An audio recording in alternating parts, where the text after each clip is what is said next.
हे मां दुर्गा, आपके इस वीडियो को जो भी लाइक और चैनल को सब्सक्राइब करें, उसके जीवन में कभी दुख दर्द मत आने देना, क्योंकि आपके यह भक्त बहुत ही दयालु हैं। इन भक्तों के सभी मनोकामनाएं को आप पूर्ण करें। दोस्तों, नवरात्रि का पावन और पवित्र समय चल रहा है और ऐसे में अगर आप हरी चूड़ियों से जुड़ा यह एकमात्र असरदार और चमत्कारी उपाय कर लेते हैं तो मात्र 24 घंटे में आपकी हर मनोकामना पूरी हो जाएगी। दोस्तों, यह उपाय कलयुग में एकमात्र ऐसा उपाय है जो मात्र एक बार करने से अपना असर दिखाना शुरू कर देता है। दोस्तों, नवरात्रि का पावन पर्व शुरू हो चुका है। ऐसे में हर कोई मां दुर्गा की कृपा पाना चाहता है, पर आज के इस समय में कई ऐसे लोग हैं जो अपनी समस्याओं से परेशान हैं पर उनका निवारण नहीं जानते।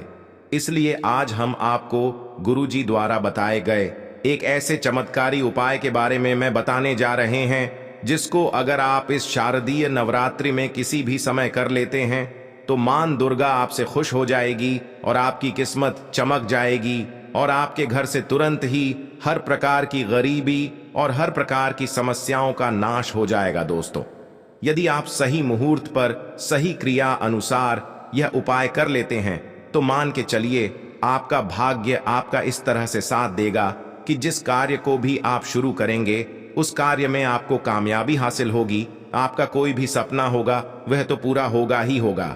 इसी के साथ दोस्तों, सच मानिए आपके जीवन में आपको एक चमत्कारी और पॉजिटिव बदलाव देखने को मिलेगा। यह चूड़ी का उपाय आपको जरूर करना चाहिए, क्योंकि यही एकमात्र ऐसा उपाय है जो कि आपको जल्द से जल्द धनवान और माला माल बना देगा। इसीलिए इस आसान से असरदार उपाय को जानने के लिए वीडियो को आखिर तक जरूर देखें। और दोस्तों, अगर आप भी अपने जीवन में माता रानी की कृपा पाना चाहते हैं तो वीडियो को लाइक करके कमेंट में जय माता दी लिखना ना भूले। प्रिय भक्तों, नवरात्रि में मां दुर्गा के 16 श्रृंगार किए जाते हैं। 7 विवाहित महिलाएं भी इन दिनों में अच्छे से सज धज कर मां की पूजा करती है। मां दुर्गा के 16 श्रृंगार में फूलों का श्रृंगार भी एक है।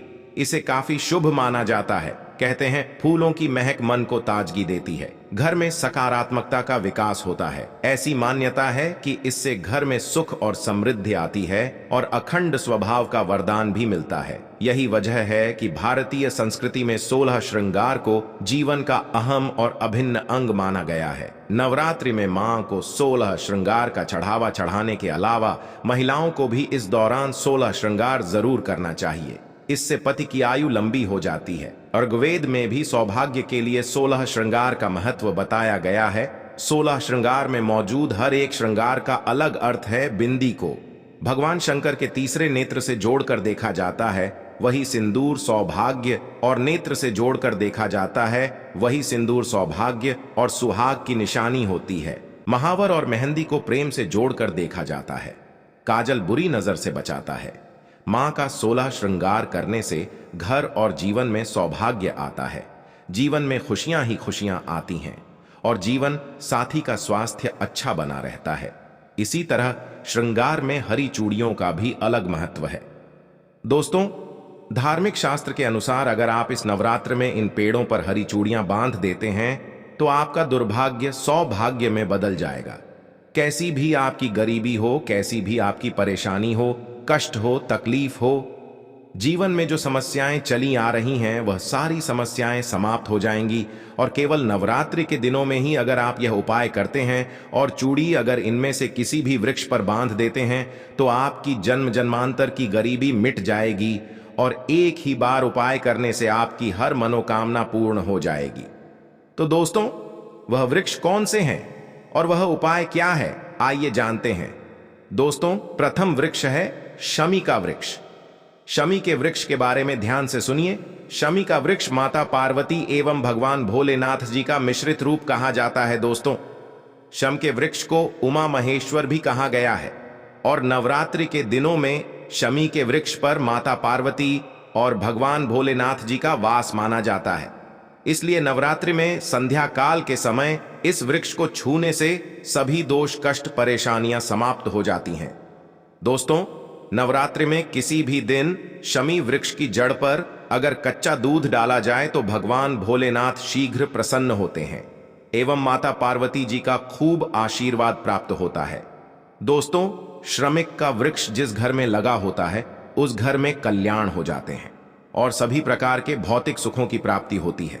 तो दोस्तों, नवरात्रि में किसी भी दिन शमी वृक्ष पर उमा महेश्वर का ध्यान करते हुए 2 जोड़ी हरी चूड़ी जरूर बांधे। ऐसा करने से सभी प्रकार के भौतिक सुखों की प्राप्ति होती है। और अगर आप शमी के पत्ते भगवान भोलेनाथ के पूजन में उन्हें छड़ते हैं तो इससे आपके घर में माता लक्ष्मी जी स्वयं वास करने आती है और महादेव खुद चलकर आपके घर में वास करती हैं और आपकी कैसी भी दर्द रहता हो, कैसी भी गरीबी हो, कैसी भी परेशानी हो, सब समाप्त हो जाती है। दोस्तों, दूसरा वृक्ष है धतूरे का वृक्ष। दोस्तों, धतूरे का वृक्ष भगवान शिव का रूप माना गया है। इस वृक्ष पर स्वयं काल भैरव के अंश से उत्पन्न हुआ है, ऐसा माना जाता है। दोस्तों, शिवलिंग पर धतूरे का पत्ता पुष्प चढ़ाने से राहु केतु के दुष्प्रभाव से बे रहते हैं। और दोस्तों, आप नवरात्रि में किसी भी दिन धतूरे के वृक्ष पर अगर 2 जोड़ी हरी चूड़ी बांधते हैं तो आपको शत्रु से छुटकारा मिलता है एवं शत्रु का सर्वनाश होता है।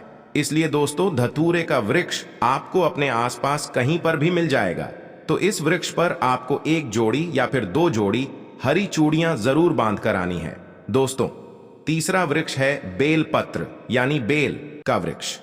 दोस्तों, वृक्ष पर स्वयं महादेव और माता पार्वती वास करती है। तो नवरात्रि में किसी भी दिन एक थाली में आप हरी चूड़ियां ले लें और जितनी भी श्रृंगार की चीजें हैं यह ले लें। और अगर आप एक लाल फीते या एक हरे फीते के सहारे हरी चुनी को ले जाकर इस वृक्ष पर बांध देती है तो फिर देखिए कैसे चमत्कार होता है। आपकी कैसी भी मनोकामना हो, कैसी भी इच्छा हो, भगवान भोलेनाथ एवं माता पार्वती तुरंत पूरी कर देते हैं। प्रिय भक्तों, अगर आप इस वृक्ष पर चूड़ियां नहीं बांध सकते तो आप क्या करें कि आपके आसपास कहीं पर भी अगर मदार का वृक्ष मिल जाए तो आप मदार के वृक्ष में भी 1 जोड़ा हरी चूड़ी जरूर बांधे, क्योंकि इस वृक्ष पर भी स्वयं महादेव वास करते हैं। अगर आपको यह भी नहीं मिलता तो आप केले के वृक्ष में इसे बांध सकती है, क्योंकि इसमें भी स्वयं भगवान विष्णु निवास करते हैं और माता लक्ष्मी जी वास करती है। तो आप जरूर जाकर 1 जोड़ा हरी चूनी बांधे और कैसी भी मनोकामना हो, कैसी भी परेशानी हो, वह तुरंत पूरी हो जाएगी। वहीं दोस्तों, अब हम आपको इस नवरात्रि में लौंग से जुड़े कुछ चमत्कारी उपाय के बारे में बताने जा रहे हैं, जिनको करने से आपकी सोई किस्मत जाग उठेगी। घर में क्लेश दूर करने के लिए, जिस घर में हमेशा लड़ाई झगड़ा होता रहता है और क्लेश रहता है, वहां एक पीला कपड़ा लेकर उसमें 1 जोड़ी लौंग बांधकर घर के किसी कोने में लटका दें। इससे आपके घर में सुख शांति आएगी, घर में सुख शांति का माहौल बना रहेगा। नौकरी में सफलता, आजकल के समय में हर किसी को रोजगार या नौकरी की तलाश है। काफी समय प्रयास करने के बाद भी जब असफलता हाथ लगती है तो इंसान मायूस हो जाता है। नौकरी में सफलता प्राप्त करने के लिए नवरात्रि के दौरान प्रतिदिन 7 बार लौंग का 1 जोड़ा अपने सिर से उतार कर मां दुर्गा के चरणों में अर्पित करें। इस उपाय से नौकरी संबंधी समस्याएं दूर हो जाएंगी। घर की नकारात्मक को दूर करें। अपने घर में प्रतिदिन 1 जोड़ी लौंग कपूर को एक साथ जलाने से आपके घर में पनप रही नकारात्मकता को दूर कर देगा। मान्यता है कि इसे प्रतिदिन करने से जरूर लाभ मिलता है और घर से नकारात्मकता दूर हो जाती है।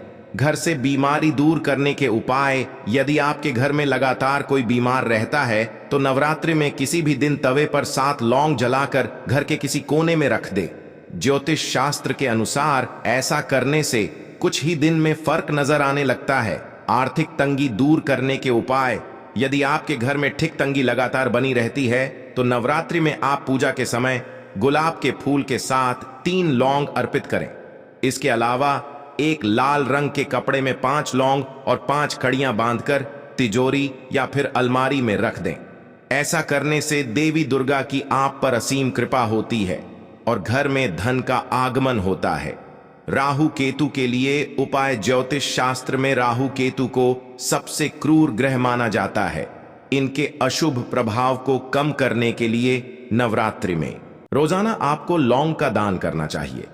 इसके अलावा नवरात्रि में शिवलिंग पर रोजाना लौंग का जोड़ा चढ़ाएं। ऐसा करने से आपकी कुंडली से राहु और केतु के अशुभ प्रभाव दूर होते हैं और आपके घर में खुशहाली आती है।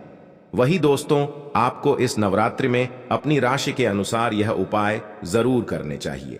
मेष राशि मेष के जातकों को नवरात्रि के दौरान सिद्ध कुंजिका स्तोत्र का पाठ करना चाहिए। इस उपाय को करने से मकान, जमीन और वाहन का सुख प्राप्त होता है। वृष राशि के जातकों को सप्त श्लोक की दुर्गा का पाठ करना चाहिए। ऐसा करने से मां की कृपा आपके ऊपर हमेशा बनी रहती है और आर्थिक स्थिति में भी सुधार देखने को मिलता है। मिथुन राशि अपनी हर तरह की मनोकामना को पूर्ण करने के लिए नवरात्रि के दौरान दुर्गा सप्तशती का पाठ करें। इस उपाय को करने से परिवार में सुख शांति बनी रहती है और हर तरह का ऐशो आराम प्राप्त हो है। कर्क राशि नवरात्रि के दौरान मां दुर्गा के साथ भगवान शिव की भी उपासना करें। दोनों की साथ में पूजा करने से साहस और पराक्रम बना रहता है। सिंह राशि के जातक इन 9 दिनों के दौरान देवी सहस्त्र नाम का पाठ करें। इसका पाठ करने से करियर में कभी भी असफलता का मुंह नहीं देखना पड़ता। कन्या राशि नवरात्रि के इन पावन दिनों के दौरान दुर्गा सप्तशती और अरण्य कांड का पाठ करना शुभ होता है। ऐसा करने से जीवन में चल रहे हर तरह के क्लेश से मुक्ति मिलती है। वृषभ राशि के जातकों को सप्त श्लोकी दुर्गा का पाठ करना चाहिए। इसका पाठ करने से जीवन में सुख समृद्धि में वृद्धि देखने को मिलती है। वृश्चिक राशि के जातक दुर्गा सप्तशती या फिर रामचरितमानस का पाठ कर सकते हैं। ऐसा करने से मानसिक सुख की अनुभूति मिलती है और आपका शरीर हमेशा रोग मुक्त रहता है। धनु राशि दुर्गा सप्तशती का पाठ करने से धनु राशि के जातकों को धन के साथ साथ मान सम्मान भी मिलता है। मकर राशि के जातक मां दुर्गा को लाल फूल अर्पित करें। ऐसा करने से मां दुर्गा आपके सारे अटके हुए काम पूरे कर देती है।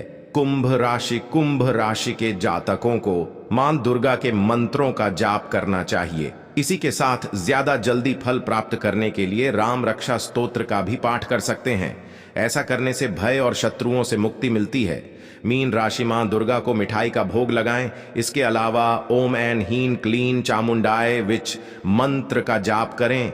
ऐसा करने से सुख समृद्धि के साथ साथ मां भी आपके घर पधारें। लेकिन दोस्तों, चलिए जान लेते हैं कि जब माता आपके घर आ जाएं तो कौन कौन सी गलतियां नहीं करनी चाहिए। नवरात्रि के 9 दिनों तक बिस्तर पर सोने से बचना चाहिए। जो लोग व्रत रखते हैं उन्हें बिस्तर पर नहीं सोना चाहिए। नवरात्रि में यदि व्रत रखते हैं तो बिस्तर पर न सोए बल्कि जमीन पर सोए। नवरात्रि में शुद्ध और सात्विक भोजन ही करना चाहिए। इस दौरान तामसिक भोजन, प्याज, लहसुन, मांस, मदिरा, शराब आदि का सेवन करना गलत है। इसलिए इससे बचक रहे नवरात्रि में रोजाना कम से कम 1 कन्या और श्रद्धा भाव से भोजन कराएं और अष्टमी और नवमी के दिन छोटी कन्याओं को यानी कि 9 कन्या को भोजन कराना चाहिए। नवरात्रि में किसी भी महिला का अपमान न करें, चाहे आपकी मां, बहन, पत्नी या कोई भी दूसरी स्त्री हो। सभी का सम्मान करें। अभद्र शब्दों का प्रयोग भी न करें। नवरात्रि के दौरान बाल और नाखून नहीं काटने चाहिए। खासकर जो लोग नवरात्रि का व्रत रखते हैं वह इस नियम का विशेष ख्याल रखें। मां दुर्गा आपसे किसी बात को लेकर रुष्ट हो सकती है। नवरात्रि में किसी से भी झूठ ना बोले और ना ही किसी को गाली दें। सत्य बोले और सभी के प्रति दया भाव रखें। साथ ही आपको सलाह है कि नवरात्रि के दौरान गुस्सा करने से बचे मित्रों। इस वीडियो में बस इतना ही। हम मिलेंगे किसी नई और खास जानकारी के साथ।